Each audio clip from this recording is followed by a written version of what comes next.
Hi, my name is Eddie Davidson. I chose Chapter 7, The Effective Lesson.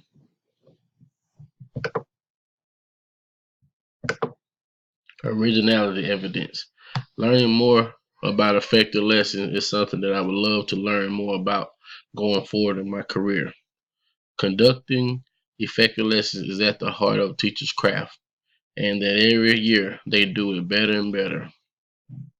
In this chapter, it states that the most effective and efficient way to teach students is to present information, skills, or concepts in a direct fashion.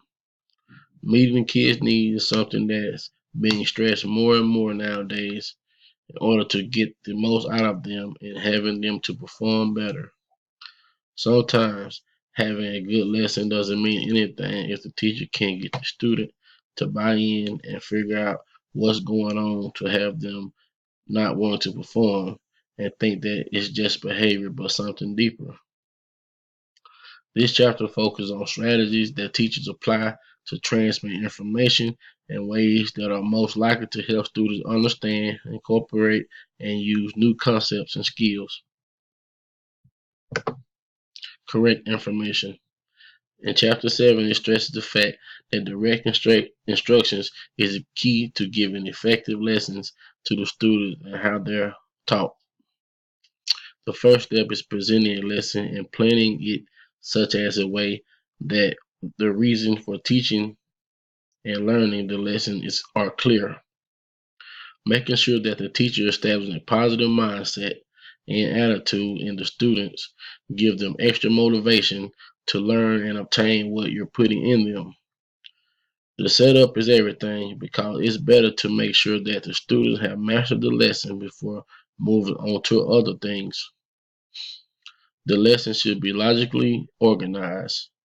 Information that has a clear, well-organized structure is retained better than less clearly presented information. Starting a new lesson involves lesson structure and so on, with lesson emphasis and stressing the theories that have been working and sticking with what works best. Theory and concepts. Cognitive theories emphasize the importance of students seeing and, when appropriate, hands-on experience with concepts and skills. Theory also let us know that planning a lesson and communicating the objective to the students is the ultimate key to success. Concepts are learned in one of two ways.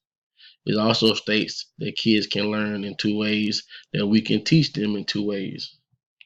Most concepts are learned at home and other outside environments. Isn't always what they need and not so clear to them regarding them to obtain knowledge. I believe that the education is the key to success and have a forever impact in their lives in the end. Research demonstrates that to teach a new concept, teachers should first present examples of the concept used in similar contexts and then offer them a wildly different context. Application to the real world classroom. At the beginning of direct instruction lessons, they make students aware of lesson objectives, orient students to the lesson, and review prerequisites. They use feedback from these early stages of lessons to modify their plans, if necessary, in light of what students already know. After presenting main ideas, intentional teachers give students opportunity to practice what they have been taught in ways appropriate to the objectives.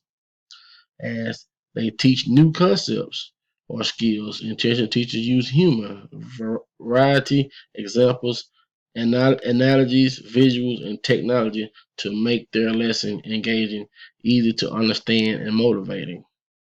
At the end of lessons, intentional teachers use formal and informal measures to find out whether students have obtained lesson expectations, if not, reteach key concepts.